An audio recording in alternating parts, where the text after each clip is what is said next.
24년도에 이 FEOC 규정을 적용받았던 전액 같은 업체들이 상당한 모멘텀으로 주가가 상승했는데 25년도에 그게 적용되면서 비중국 업체, 그러니까 소위 말하는 IRA 적격을 만족할 수 있는 업체가 상당히 제한적인 전구체 업체들이 수혜를 받을 것인데, 대표적으로 에코프로 머티리얼즈랑 에코앤드림이 수혜를 받을 것이다, 그렇게 보고 있고요. 마지막으로 이 수주 모멘텀이 유효한 건 46파의 원통용 배터리, 그 다음에 고전한 미드니켈 이쪽, 그 다음에 그 최첨단 소재 쪽에 충전의 성능도 강하면서 에너지 밀도까지 같이 올릴 수 있는 실리콘 음극재, 대주전자재로 이런 하이니켈 소재단은 상당히 기대감을 가질 수 있고 실적이 폭증할 것으로 보고 있기 때문에, 사실 24년도에도 유일하게 실적 안 꺾인 게 실리콘 음극재 쪽이었습니다. 그래서 이 하이니켈 소재단, 그 다음에 25년도 FEOC 적용받으면서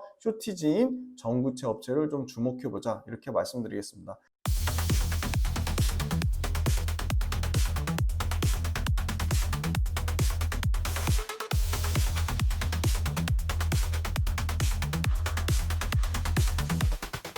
안녕하세요. 김지훈의 훈훈한 주식의 김지훈입니다. 오늘은 11월 29일, 벌써 지금 새벽 3시가 넘었습니다. 빌리언스 캠퍼스 오늘 영상하고 내일 11월 29일 밤에 찍는 영상 2개까지만 원년 멤버를 모집합니다. 11월 29일까지 찍는 단 2개, 오늘 거 하고 하나 더, 오늘 새벽 지금 찍는 거 플러스 오늘 밤, 이제 토요일 새벽으로 넘어갈 때 찍은 그 영상 적용되는 것까지만 원년 멤버를 모집하고, 이제 영상 딱 오늘 거 포함해서 2개 남았으니까 그 원년 멤버만 연구 할인 혜택을 제공한다고 합니다. 29% 할인된 가격이고요. 그리고 정말 많은 분들이 꾸준히 계속 가입이 늘어나고 있습니다. 꾸준히 유료 구독자분이 많이 늘어나고 있는데, 그분들이 상당히 굉장히 좋은 댓글들 많이 달아주시는데, 그 경제의 근육을 탄탄하게 만들어주는 역할을 한다고 하고, 또 이제 매주 올려드리는 메가트렌드 영상 관련돼서는 전혀 예상치 못했던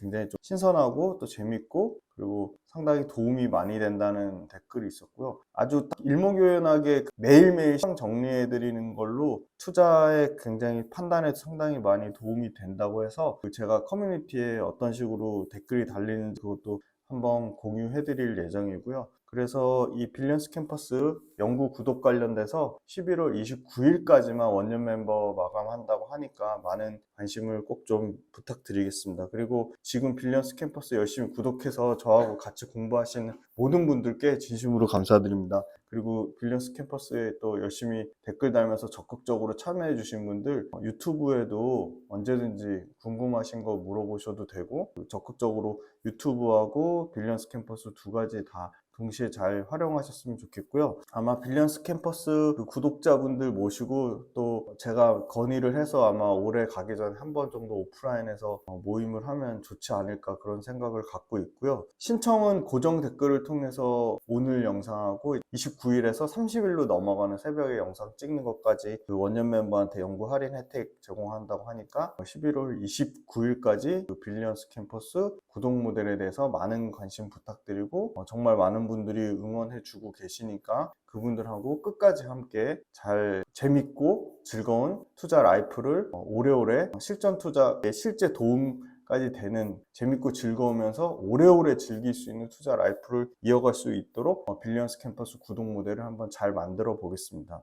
계속적으로 말씀드리지만 2차전지 관련된 종목이나 산업이 아니더라도 꼭 좀 영상을, 쓸데없는 산업이나 쓸데없는 종목은 전혀 올리지 않고 있습니다. 정말 유튜브가 사실 굉장히 많은 시간과 노력과 정성이 들어갑니다. 그걸 꼭 좀 알아주셨으면 좋겠고, 계속 그 유튜브 관련돼서 이제 제가 2차전지를 안 올리면 제약바이오를 올리면 또는 반도체를 올리면 그쪽으로 갈아탔냐, 이렇게 계속 말 같지 않은 얘기 하시는 분들이 있는데, 그런 분들은 신고의 대상이 될 수 있음을 말씀드리고요. 그렇게 얘기하신 분은 다른 채널 가서 보시면 됩니다. 왜 그렇게 악플과 막말과 그런 거에 열정을 쏟으시는지 너무 상식적으로 좀 이해가 안 되고요. 아무튼 저는 그냥 저를 많이 응원해 주시고 격려해 주신 분들하고만 끝까지 함께 할 거고, 그런 분들을 위해서 채널을 지금 겨우겨우 유지하는 거라고 말씀드리겠습니다. 2차전지 업황 또 최신 사항이랑 25년도 연간 전망 3탄인데요. 25년 또 중요한 내용들을 가져왔습니다. 요 기사들 한번 꼭 보시고요. LG화학도 이제 매출 40조 시대 연다고 하고, 포스코 퓨처엠도 유럽에서 상당히 부진했는데 NCA 쪽에서 북미에서 굉장히 가동률도 빠르게 올라오고 출하량도 늘어난다고 하고, 그 다음에 포스코 퓨처엠도 2026년에 이제 아마 가장 그 포스코 퓨처엠이 기존에 신규 수주 받았던 것들 풀리 반영되는 매출과 이익에 폭증하는 원년이 25년도에도 매출과 이익이 늘어나지만 26년도에 상당히 기존에 수주 받았던 아주 엄청나게 많은 양들이 본격적으로 26년에 100% 다 반영될 것으로 보이고요. SK온 같은 경우가 이제 포스코홀딩스로부터 수산화를 국내에서 수급한다고 하니까 원소재 경쟁력이 당연히 강화될 것으로 보이고요. 리튬 값이 계속 바닥 다지고 지금 꿈틀꿈틀하고 있습니다. 그래서 포스코가 이 리튬의 수익성이 드디어 2025년도부터 반영이 될 것 같고요. 전기차 보조금 폐지를 통해서 경쟁사가 파산하는 게 오히려 우리나라 배터리 기업들한테는 그만큼 배터리의 기술 경쟁력, 배터리에 진입하기 위한 시장에 대한 진입 장벽, 배터리의 그 품질과 레퍼런스에 대한 그런 부분이 쉽지 않다. 그런 부분을 봤을 때 상위 배터리 업체로 어떻게 보면 다시 시장이 재편될 거라는 굉장히 합리적이고 충분히 추론 가능할 만한 상황들이 지금 계속 나오고 있습니다. 양극재 내재화 시동 거는 삼성 최근에 이 에코프로 머티리얼즈 쪽으로 대규모 전구체 공급 계약이 나왔습니다. 2차전지 전반적인 수익률은 1월 달에 마이너스 35%고 여전히 LG엔솔부터 지금 유일에너테크까지 최고점 대비로는 70% 이상 빠지면서 주가가 하나도 회복되지 못하는 상황입니다. 대주전자재료, 그 다음에 시동일, 그 다음에 필옵틱스, 요 정도가 플러스 수익률이고요. 이제 LG 에너지 솔루션 마이너스 6%, 그 다음에 PNT 마이너스 8%, 요게 아마 플러스로 수익이 좀 전환이 될 것 같고요. 2차전지 관련돼서 SK증권, 키움, 하나, 미래, 유진, IBK, IM, 한화, 유안타증권 레포트를 참고했습니다. 기업 분석 훈련소와 이슈 체크에 나오는 어떠한 기업도 특정 매수 매도 시점을 고려해서 올려드리는 것이 전혀 아님을 말씀드립니다. 기업 분석 훈련소에 나오는 어떠한 특정 기업도 매수 매도 추천 리딩하기 위함이 전혀 아님을 말씀드립니다. 기업 분석 훈련소와 이슈 체크에 나오는 기업들과 어떠한 특정 이해관계가 없음을 말씀드립니다. 기업 분석 훈련소와 이슈 체크에 나오는 기업들은 철저하게 투자 아이디어를 공유하고 메가트렌드 성장 산업을 또는 메가트렌드 성장 산업 내에 있는 핵심 밸류체인 기업들을 아이디어 공유하고 공부하고 분석하기 위함을 말씀드리는 부분이고, 기업 분석 훈련소의 어떤 기업을 특정 매수 매도 시점을 고려해서 올려드리는 부분이 전혀 아님을 다시 한번 강조해서 말씀드립니다.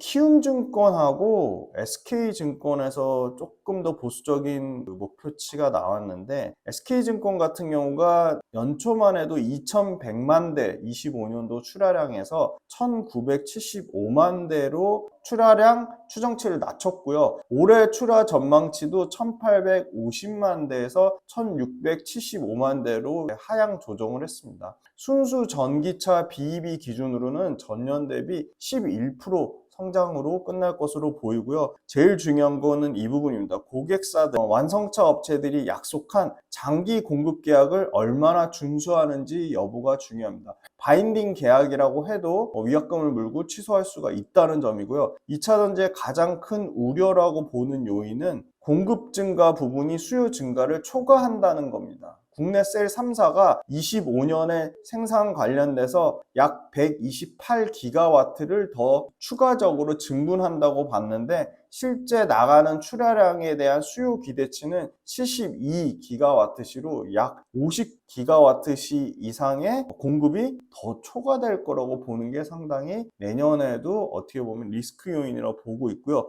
25년 캐파 증가를 업체별로 쪼개보면 LG 엔솔이 25년도에 24년도보다 30기가와트가 더 증가될 것으로 보이고요. 삼성 SDI가 33기가와트. 이 SK온이 상당히 좀 부담이 될 것 같은데요. SK온은 가장 많은 65기가와트가 올해보다 내년에 더 증가될 것으로 보고 있습니다. 삼성 SDI 같은 경우는 일부 그다음에 유럽, 미국 OEM사들이 지금 각형에 대한 배터리 안정성 측면, 화재 사건이 계속 빈번하게 나면서 안정성 측면에서 가장 뛰어나다고 판단되는 각형 배터리 요구가 늘어나고 있고요. 삼성 SDI도 4680 배터리 관련돼서 고객사 확대 가능성이 올해가 아니라 내년부터 예상이 되고 있습니다. 삼성 SDI는 내년 예상 캐파가 155기가와트에서 138기가와트로 감소하면서 삼성 SDI 같은 경우는 공급가인 규모가 오히려 축소되는 쪽이고 SK온 같은 경우는 공급가인 규모가 가장 부담이 되는 수준이다. 그렇게 말씀드릴 수 있을 것 같고요. 경쟁사 대비 이미 투자가 너무 늦었기 때문에 그래서 25년도 예상되어 있는 인디애나 공장을 24년도로 앞당겼죠. 첨단 생산세 공제 받으려고 하는 측면도 있잖아요. 그래서 경쟁사 대비 삼성 SDI 같은 경우는 투자가 늦었기 때문에 상대적으로 더 빨리 캐파를 늘려야 되는 캐펙스에 대한 부담감을 분명히 갖고 있습니다. 중국 관세 상향 조치에 대해서 국내 배터리 셀이 반사수혜를 받을 것이라는 그런 기대감은 충분히 합리적으로 유추해 볼 수 있습니다. 그리고 대표적으로 테슬라가 트럼프를 지지한 이유는 전기차에 대해서 부정적인 트럼프를 전기차 측면보다는 드라이빙, 자율주행 측면인데 이 완전 자율주행에 대한 규제가 급격하게 완화될 것으로 보이기 때문에 완전 자율주행이 승인이 되면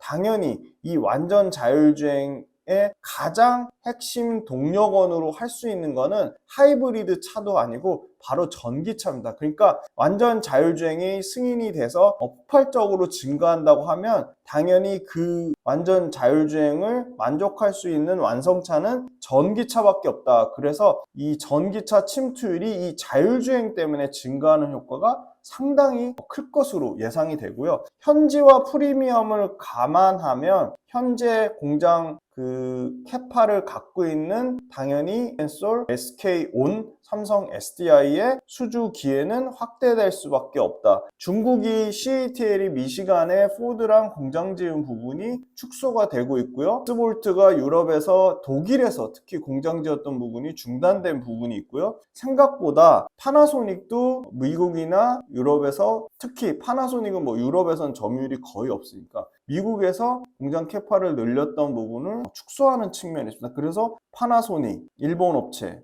중국 업체 지금 생각보다 미국과 유럽에서 녹록지 않은 상황이다. 그렇게 말씀드릴 수 있을 것 같고요. GM하고 포드하고 벤츠 모두 3분기에 실적 발표했는데 GM, 포드, 벤츠의 3분기 실적에서 밝힌 거는 신차 출시하고 배터리 공장 투자 시점에 대해서 속도 조절을 하겠다는 측면이 분명히 있고 이 부분이 국내 2차전지 업체한테 부담이 됐었습니다. 그래서 국내 업체들이 24년도 실적 역성장이 불가피한 거고 그런 측면으로 봤을 때 아까 모두에 말씀드렸듯이 최고점 대비로는 2차전지 업체들이 평균 70%, 1월달 연초 대비로는 35%나 빠지는 모습을 보였고요. 중장기 캐파 계획에도 수정이 있었습니다. 이 부분도 주가에는 상당 부분 반영됐다고 보는 게 좀 합리적일 것 같고요. 25년도를 회복을 위해 준비하는 시기라고 봤지만 25년도에 지금 북미하고 유럽에서 평균 30% 성장을 예상하고 있기 때문에 회복을 준비하는 시기라기보다는 회복이 본격적으로 시작되는 시기라고 볼 수 있지 않을까. 그래서 상반기보다는 하반기에 굉장히 반등의 폭이 커질 것이라고 예상은 하고 있지만 시장 예상보다 다르게 빠르게 나올 수도 있고 오히려 시장 예상보다 느리게 나올 수도 있다. 그 시기는 전혀 예측할 수가 없다. 불확실성 해소되는 거는 상반기에 이 트럼프의 정책이라든지 공매도라든지 25년 가이던스가 딱 이제 1분기 지나면 이런 부분들이 전부 불확실성 해소가 될 것 같고요. 유럽의 CO2 규제 강화도 역시나 25년도에 본격적으로 나오고요. 중저가 신차 역시도 25년도에 본격적으로 나오기 때문에 실적 개선 기대감에 대한 긍정적인 요인도 상당히 내년에 많아질 전망입니다. 정책과 기술 모멘텀 때문에 독일의 전기차 보조금 부활이 필두를 끊으면 다른 기타 유럽 지역으로 확산세가 일어날 가능성이 커질 거라고 보고 있고요. 유럽 역시도 미국 못지않게 중국 견제는 끊임없이 강화되면 강화됐지 약화되진 않을 거라고 보고 있습니다. 풀셀프 드라이빙에 대한 완전 자율주행에 대한 승인 부분도 내년에 가시적인 결과물이 나올 거로 보이고요. 로보택시 규제 관련돼서도 25년 빠르면 12월, 늦어도 26년에는 이 로보택시 승인 문제가 나올 것으로 보입니다. 지금 2차 전지에 대해서는 확증 편향에 대한 함정 때문에 시장이 철저하게 이 정책 노이즈, 소위 말하는 부정적인 뉴스, 그 다음에 부정적인 이벤트에 대해서 너무 직관적으로 판단하는 측면이 있기 때문에 주가 조정을 이 이벤트나 정책 노이즈에 가장 빠르게 직접적으로 확증 편향 때문에 주가 조정이 이미 빠르게 진행됐고, 이 부정적인 정책 노이즈와 부정적인 이벤트들이 오히려 확대, 재가공된 측면이 상당히 컸습니다. 25년 상반기에 이 트럼프 내각 인선 측면 정책 노이즈가 지속된다고 보고 있지만 상반기 안으로는 불확실성은 분명하게 해소가 될 거고요. 3월달 말에 공매도 전면 재개가 예정이 되면 주가가 떨어진다기보다는 2차전지 주가가 공매도 재개로 인해서 변동성을 더 키울 것이라고 보고 있습니다. 물론 완성차 업체들도 배터리 재고에 대한 부담을 분명히 가지고 있고요. 메탈가 하락으로 인한 판가 하락 나오는 측면이 있는데, 판가 하락도 2분기부터는 다 안정화될 거라고 보고 있어요. 가장 빠르게 판가 올라가는 게 양극재인데, 양극재는 1분기부터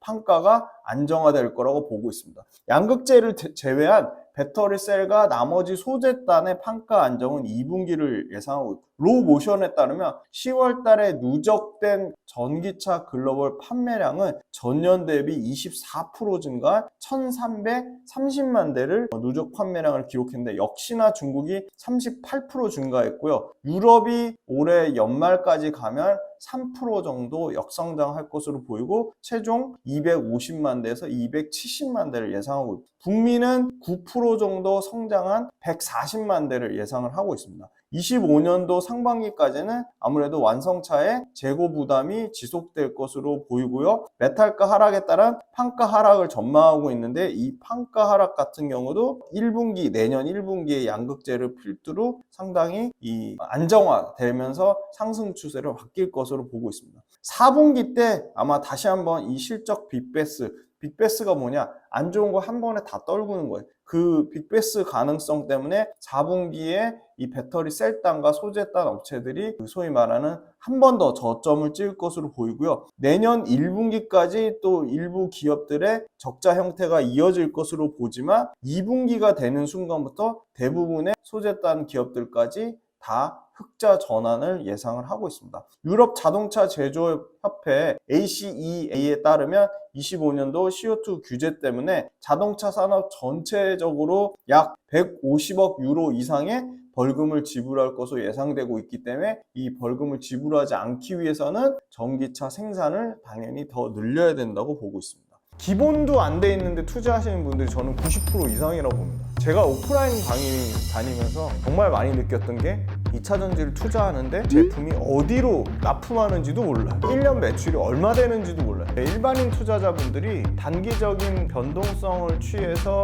그날그날 주가의 흐름이 세거나 이슈화되는 종목들을 할 경우에 성공 확률이 상당히 떨어집니다. 그래서 우리는 가장 효율적인 투자 전략과 어떠한 기업 발굴, 산업 발굴을 그때그때 시의성 있게 하기 위해서 이동 모델을 만들었습니다. 함께 공부하고 함께 전략을 짜가면서 적절한 수준의 이론과 우리가 꼭 필요한 부분의 이론을 잘 결합하고, 그 다음에 그거를 실전 투자 전략에 연결지어서 메가트렌드 산업에 투자하려고 합니다. 첫 번째, 주간 시장 트렌드, 두 번째, 월간 복귀 특강 외에도 당연히 매일매일 시황에 대한 제 생각, 시황에 대한 분석, 그때그때 어떤 이슈가 발생하는 것들에 대한 제 리뷰 당연히 다 달아드릴 거고요. 오래오래 즐겁고 재밌는 투자 라이프를 이어가는 페이스 브레이커 역할을 하는 게 제 목표입니다. 제 모든 것이 담긴 제 모든 투자의 라이프 구독자분들한테 다 오픈할 생각입니다. 빌리언스 캠퍼스로 구독자분들을 기쁜 마음으로, 설레이는 마음으로 초대합니다.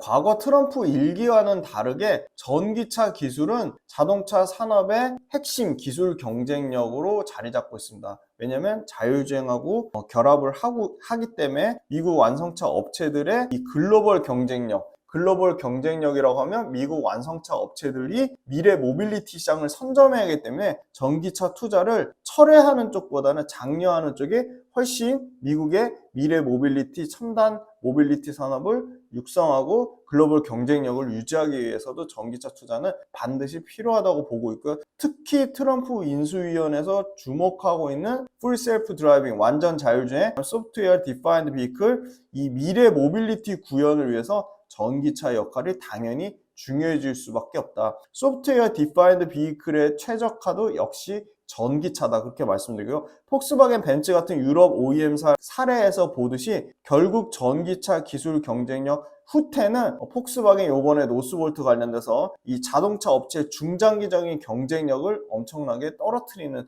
상황이다. 이걸 트럼프가 절대 좌시하지 않을 거라고 보고 있습니다. 중국 업체들 중심의 경쟁 심화에서 살아남기 위해서는 철저한 원가 절감과 생산성 향상, 그리고 수익성 확보를 위한 전기차 대량 양산 체제를 구축해야 되고, 지난번 25년 연간 전망에서 말씀드렸듯이 GM과 현대차, 이런 완성차 업체들 간의 전략적인 플랫폼 공유가 훨씬 늘어날 거라고 보고 있기 때문에 완성차 업체들과 완성차와 완성차 업체들의 플랫폼 공유가 된다는 얘기는 결국 배터리 셀 업체들한테 새로운 성장의 기회가 나올 수 있다. 저가 전기차 플랫폼 개발 등 전기차 투자가 선행될 필요가 있다고 보고 있기 때문에 상당히 이 전기차 투자를 줄이거나 이미 너무나 엄청나게 많은 양의 투자가 들어갔기 때문에 트럼프가 이걸 뒤집을 수 없다. 현재 전기차 공급망은 철저하게 우리나라와 중국 등 아시아 지역에 높은 의존도가 있는데 이거를 쉽게 탈피하기는 어렵다고 보고 있습니다. 미국은 당연히 자국 내 전기차와 배터리 밸류체인 공급망 구축 노력을 강화할 건데, IR 법안 외에도 이 중국에 대한 지정학적 리스크를 회피하기 위해서 중국 외 지역에 대한 공급망 구축에 트럼프는 집중할 것으로 보이고요. 단기적으로는 포드나 GM이나 스텔란티스 같은 이 소위 말하는 완성차 중에 레거시 업체들이 수익성 제고 때문에 전기차 정책을 다소 뒤로 미루거나 완화하는 게 유리한 것처럼 보이지만, 중장기적인 관점에서는 트럼프 대통령 임기 이후에 전기차의 후퇴는 결국은 글로벌 자동차 산업에서 미국의 자동차 산업 경쟁력이 떨어지는 걸로 보고 있기 때문에 절대 이 전기차를 미국의 첨단 모빌리티로 가는 산업에서 뒤처지게 할 수 없다. 두 번째, 아까 말씀드린 소프트웨어 디파인드 비이클, 풀 셀프 드라이빙 FS 완전 자율주행에서도 미국이 최첨단 선두권, 기술 패권을 유지하기 위해서는 이 전기차를 육성 동력할 수밖에 없는데, 미국이 독자적으로 전기차를 육성할 수 없습니다. 당연히 국내 배터리 3사의 도움을 받을 수밖에 없는 상황이고요. 내년 4월 달로 예정된 SK온과 포드의 조인트 벤처, LG엔솔과 스텔란티스의 조인트 벤처인 넥스트스타 에너지, 내년 하반기는 LG엔솔과 혼다의 하반기 예정이 돼 있다. 양산 예정이거든요. 이 양산 스케줄에 따라 당연히 배터리 소재 업체, 장비 업체들한테 투자 기회가 있겠죠. 전기차 침투 정체 구간을 지금은 이제 통과하는 과정 중에 있다고 보고 있고요. 풀셀프 드라이빙 도입이나 확대는 당연히 전기차 판매 확대를 늘릴 수밖에 없는 필수 선결 조건이다, 그렇게 말씀드리고요. 테슬라는 이미 25년도에 중국과 텍사스에서 그리고 캘리포니아에서 언슈퍼바이즈드 시범 운행을 하고 있습니다. 그러니까 비감독하에 완전 자율주행의 개념인 거죠. 그렇게 하고 있고요. 이미 슈퍼바이즈드 FSD는 이미 운행 중에 있습니다. 그래서 이 언슈퍼바이즈드 FSD가 언제 상용화되느냐가 초미의 관심사고, 그거는 전기차의 판매를 굉장히 강화시킬 거다. 26년도 생산 목표인 로보택시 역시도 전기차 시장을 더 긍정적으로 강한 모멘텀을 나올 것으로 보이고요. CATL 관련돼서 대미 공장에 직접 투자하겠다 밝혔지만 실제 진행 가능성은 매우 낮다. 왜냐? 중국 기업 투자를 개방하면 BYD도 공장 투자가 가능한데 상당히 BYD는 테슬라의 경쟁업체죠. 무관세 환경에서 중국 전기차랑 직접 경쟁할 경우 상대적으로 미국의 완성차 업체나 유럽 업체가 너무 불리합니다. 그래서 허용하는 건 현실적으로 불가능하다 그렇게 보고 있고요. 배터리의 건설 기간 2년, 수율 정상화 여기 아주 러프하게 잡아서 2년인데 수율 안 잡히면 3년, 4년도 걸립니다. 수율 정상화 2년 감안하면 총 4년인데 이 중국 업체들이 투자 유인을 감소할 수밖에 없는 요인이다. 왜냐하면 2032년에는 IRA 혜택이 종료되기 때문에 지금 24년 이미 끝났고 25년에 공장을 지어서 수율까지 정상화한다고 할지언정 29년이기 때문에 중국 업체들 입장에서는 투자를 할 요인이 상당히 낮다. 그리고 계속 말씀드리지만 CATL이나 BYD는 북미나 유럽 시장을 공격적으로 투자하기보다는 자국이 1순위고요. 2순위가 동남아라고 말씀드렸습니다. 중국의 가격 경쟁력이 중국에서 생산할 때만 유효하다. 중국 업체들이 미국에 와서 또는 유럽에 와서 캐파도 잡고 수율도 잡고 가동률도 잡고 현재 인력 교육까지 고려하면 중국의 이 가격에 대한 이점이 급격하게 떨어진다. 심지어 중국이 유럽과 미국에서 생산했을 때 그 공장 수율을 못 맞출 확률도 매우 높다. 그렇게 보고 있고요. 25년도 수주 모멘텀은 상당히 유효한데 어느 쪽에 포커스냐? 역시나 가장 1순위는 46파이 원통용 배터리, 고전압 미드니켈, 그 다음에 LFP까지 다양하게 이 폼팩터와 어플리케이션 확장이 나올 것으로 보이고요. 이 46파이와 고전압 미드니켈 관련돼서 소재 케미스트리의 국내 소재 업체들한테 수주 기회가 있다고 보고 있고요. 삼성 쪽으로 에코프로 머티리얼즈 수주가 또 스타트를 끊었죠. 소재단에서 26년도 본격 회복을 앞두고 바인딩 계약이 다시 25년도부터 체결이 될 것으로 보고 있습니다. LG엔솔은 리비안, 벤츠, 르노, 포드 완성차 업체들을 엄청나게 다변하면서 수주를 싹쓸이 하고 있는데 이 LG엔솔 밸류체인 소재나 부품 회사들의 낙수 효과 충분히 기대해 볼 수 있다고 보고 있고요. 일본과 유럽 배터리 완성차의 직납 기회를 증가할 것으로 전망하고 있습니다. 그 다음에 2025년에 46파이 원통용 배터리 못지않게 안정성 측면으로 각형이 주목받을 것으로 보고 있어요. 각형하면 삼성 SDI고요. 중국 업체를 LG엔솔이 중국의 각형 업체를 인수하려고 하고 있죠.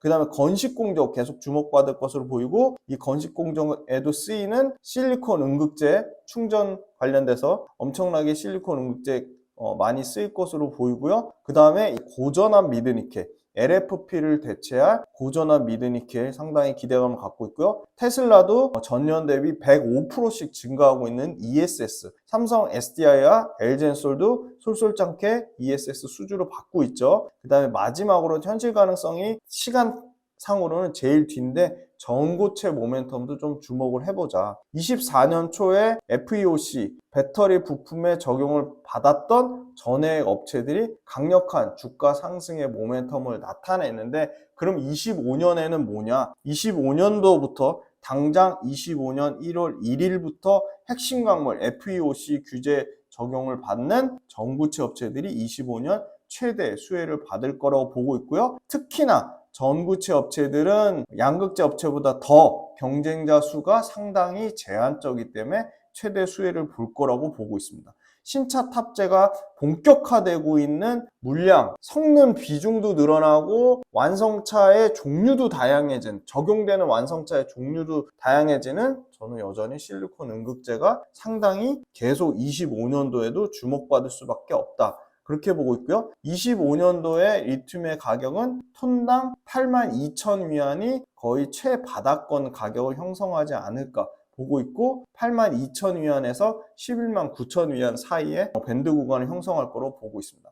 4분기에 저점 찍으면서 후발 업체들이 파산하고 상위 업체들이 공급을 조절하면서 리튬의 가격을 방어하는 과정 중에 있고요. 25년 니켈 가격은 톤당 16,000불에서 19,000불 수준의 안정화될 것으로 보입니다. 수급의 안정화가 이제 드디어 니켈도 나올 것으로 보이고요. 16,000불 밑에서는 톤당 16,000불 밑에서는 니켈 생산하는 업체도 적자가 불가피하기 때문에 공급 축소 신호가 분명히 나오고요. 19,000불, 19,000 톤당 19,000불 이상은 사실 가격 상승이 상당히 제한적이라고 보는데, 그 이유는 인도네시아 정부에서 니켈 광산을 생산 할당량 정책으로 조정할 것으로 보입니다. 탄산리튬 재고가 7월달 기준으로 대략 88,000톤으로 전월 대비 10.2% 늘어났고요. 양극재 업체가 갖고 있는 재고는 31,000톤으로 18.6% 증가했습니다. 재고 축적하는 가공업체들의 재고도 전월 대비 6% 늘어난 57,000톤인데, 양극재 업체들이 갖고 있는 재고를 뺀 가공업체들이 갖고 있는 재고나 탄산리튬 재고나 수산화리튬 재고의 이 전월 대비 증가율이 상당히 좀 줄어들었다. 그런 측면으로 봤을 때 조금 고무적이고요. 양극재 업체들의 수산화리튬 재고도 전월 대비 4.1% 늘어나지만 17,000톤으로 절대적인 수치는 줄어들고 있다는 거고요. 가공업체들의 재고도 34,000톤 정도로 전월 대비 7.7% 증가했다. 2025년도 전체 토탈 리튬 공급은 전년 대비 9% 정도 증가하는 수준이니까 한 자릿수까지 떨어졌다는 거, 총 151만 톤을 예상하는데, 중국의 리튬 비통합 통합업체들이 생산이 중단했고, 호주의 스포드민 업체들도 감산을 지속하면서 공급량이 상당히 제한이 되고 있다. 호주가 전년 대비 18% 감소해서 41만 톤을 예상하고요. 중국도 14% 감소한 30만 톤을 예상하고요. 칠레가 다만 리튬 프로젝트가 엄청나게 많이 생기면서 31% 증가한 38만 톤을 예상하고요. 아르헨티나가 18% 증가한 13만 톤을 예상하고 있습니다. 추가적 캐파 확장이 어려운 국면입니다. 그래서 많은 자원량이나 고퀄리티를 모두 충족한 업체는 딱 3개밖에 없다. 역시나 1등 업체 엘버마, 2등 SQM, 리오틴토, 호주의 리오틴토가 인수한 아카디움 리튬 3개 업체로 완전 추려질 것으로 보이기 때문에, 그들만의 치킨 게임이 끝나면 가동률 조정을 통해서 물량 조정이 나올 것으로 보이고요. 그러면 궁극적으로 공급 조절 상위 업체들이 공급을 철저하게 조절할 것으로 보입니다. 리튬 못지않게 차세대 소재는 이제는 필수 구간이라고 보고 있습니다. 기존의 양극재 하이니켈하고 흑연 음극재 조합이 에너지 밀도를 올리는데 한계점이 도달하면서 이 실리콘 음극재를 섞는 방안이 지금 상당히 성장하고 있습니다. 실리콘 음극재와 CNT 도전제를 적용하면서 충전 성능을 드라마틱하게 개선되는 것 외에 에너지 밀도까지 개선 효과를 노리고 있습니다. 요거 24년도 주요 커버리지 뉴스플로우 정리니까 수주상황 특히 LG엔솔하고 삼성 SDI 기준으로 잘 보시고요. 하이니켈 전구체 점유율 22년 기준인데, 여기 보시면 CNGR, GM 제외하고는 의미 있게 나오는 업체가 지금 에코프로 머티리얼즈, 사실 스미토모는 엄청나게 큰 화학회사이기 때문에 이 전구체에 올인하는 상황은 아니고요. 바스프토다도 마찬가지입니다. 그 다음에 이제 글로벌 탑 20 중에 상반기까지 중국 모델이 17개를 차지했는데, 이 와중에 중국 모델을 제외한 폭스바겐이라든지 테슬라 모델 3, 모델 Y, 여기에 들어가는 배터리가 어떤 배터리인지 좀 아실 필요가 있을 것 같고요. 단기 변동성 확대되지만 상위 업체들이 공급을 철저하게 조절하면 당연히 가격 반등이 나올 거라고 보고 있고요. 삼성 SDI 유럽과 북미 포지션이 얼마인지, LG엔솔과 유럽과 북미 포지션이 얼마인지 보시면 좋을 것 같아요. 특히 LG엔솔은 유럽의 비중이 높습니다. 53%예요. 삼성 SDI는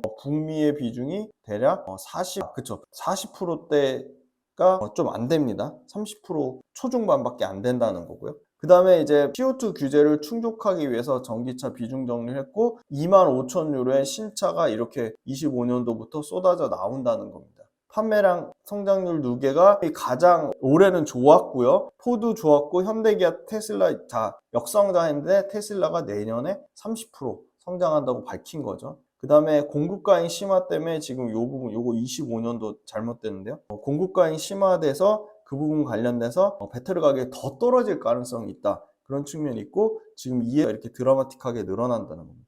요거 보시고, 주요 전기차 관련돼서 지금 테슬라, BYD, 리오토가 GP 마진이 높은 쪽이고요. 여기 지금 현대기아가 안 나와 있는데, 현대기아도 상당히 전기차에서 수익을 내고 있습니다. 일부 업체들 이제 그 생산 비용 곡선까지 도달했고요. 사실은 염호 갖고 있는 업체들의 생산 원가가 지금 중국 광산 리튬 같은 경우가 그 4.7배나 높은 생산 원가를 담당하고 있기 때문에 그 감당하기가 상당히 어렵다. 25년도 에코프로비엠하고 이 말도 안 되는 800배 요걸 빼면 32배 정도 25년도 밸류에이션이 나오고요. 26년도에는 이제 다 포함해도 26배 정도 밸류에이션이 나옵니다. 여기에 보시면 뭐 LG와 12배, 포스코홀딩스 10배, 매력적인 밸류에이션이 P&T 6배 이렇게 보이고요. LG엔솔이 25년도에는 다시 2조 8천억 정도, 3조 가까운 매출 예상하고 내년에 5조 정도 매출 예상하고요. 삼성 SDI가 1조 6천억, 2조 5천억 정도 매출 예상하고요. LG화학이 내년에 LG화학도 지금 이익이 거의 3배 가까이 증가한다고 보고 있어요. 3조 5천억 예상하고요. 포스코 퓨처엠이 대략 1,700억에서 1,800억 예상하고요. 에코프로비엠이 다시 1,000억대 흑자 전환할 것으로 예상을 하고요. 대주전자재료가 올해 사상 최대 실적 찍는데 그거보다 50% 이상 이익이 늘어나 한 460억에서 500억대 이익 예상하고 있습니다. LG엔솔 수급 최근에 보면 다시 기관 수급 들어오고 있는데 연기금이 계속 연속적으로 순매수하고 있으면서 기관의 수급단에서는 가장 좋은 모습이고 외국인도 사실 최근에 조금 사고 있다. 기관 수급이 상당히 좋은데 연기금이 지금 싹쓸이 하고 있고 포스코홀딩스도 외국인 수급은 안 좋은데 기관이 계속 사는데 여기도 연기금하고 투신, 보험이 사고 있다는 거고요. 포스코홀딩스도 기관 수급은 좀 좋아지고 있고 LG화학도 마찬가지 외국인 수급은 안 좋은데 기관이 계속 사는데 연기금이 지금 8일 연속으로 계속 순매수하고 있습니다. 그러니까 LG엔솔만 사면 2차전지 뭐 바닥 관련돼서 예측하기가 수급만 보고 말하기가 논리가 근거가 떨어지는데 지금 보시면 포스코홀딩스 기관이 연속으로 사죠. LG화학 연기금이 연속으로 사고 있고 에코프로도 보시면 기관이 계속 사는데 연기금이 사고 있습니다. 투신도 사고 있고요. 그래서 2차전지 전반적으로 수급이 좀 좋아지고 있다. 바닥권에서 연기금이나 기관 매수세가 좀 나오고 있다는 거고요. 기본도 안 돼 있는데 투자하시는 분들이 저는 90% 이상이라고 봅니다. 제가 오프라인 강의 다니면서 정말 많이 느꼈던 게 2차전지를 투자하는데 제품이 어디로 납품하는지도 몰라요. 1년 매출이 얼마 되는지도 몰라요. 일반인 투자자분들이 단기적인 변동성을 취해서 그날그날 주가의 흐름이 뭐 세거나 이슈화되는 종목들을 할 경우에 성공 확률이 상당히 떨어집니다. 그래서 우리는 가장 효율적인 투자 전략과 어떠한 기업 발굴, 산업 발굴을 그때그때 시일성 있게 하기 위해서 이동 모델을 만들었습니다. 함께 공부하고 함께 전략을 짜가면서 적절한 수준의 이론과 우리가 꼭 필요한 부분의 이론을 잘 결합하고 그 다음에 그거를 실전 투자 전략에 연결지어서 메가트렌드 산업에 투자하려고 합니다. 첫 번째, 주간 시장 트렌드, 두 번째, 월간 복귀 특강 외에도 당연히 매일매일 시황에 대한 제 생각, 시황에 대한 분석, 그때그때 어떤 이슈가 발생하는 것들에 대한 제 리뷰 당연히 다 달아드릴 거고요. 오래오래 즐겁고 재밌는 투자 라이프를 이어가는 페이스메이커 역할을 하는 게 제 목표입니다. 제 모든 것이 담긴 제 모든 투자 라이프 구독자분들한테 다 오픈할 생각입니다. 빌리언스 캠퍼스로 구독자분들을 기쁜 마음으로, 설레이는 마음으로 초대합니다.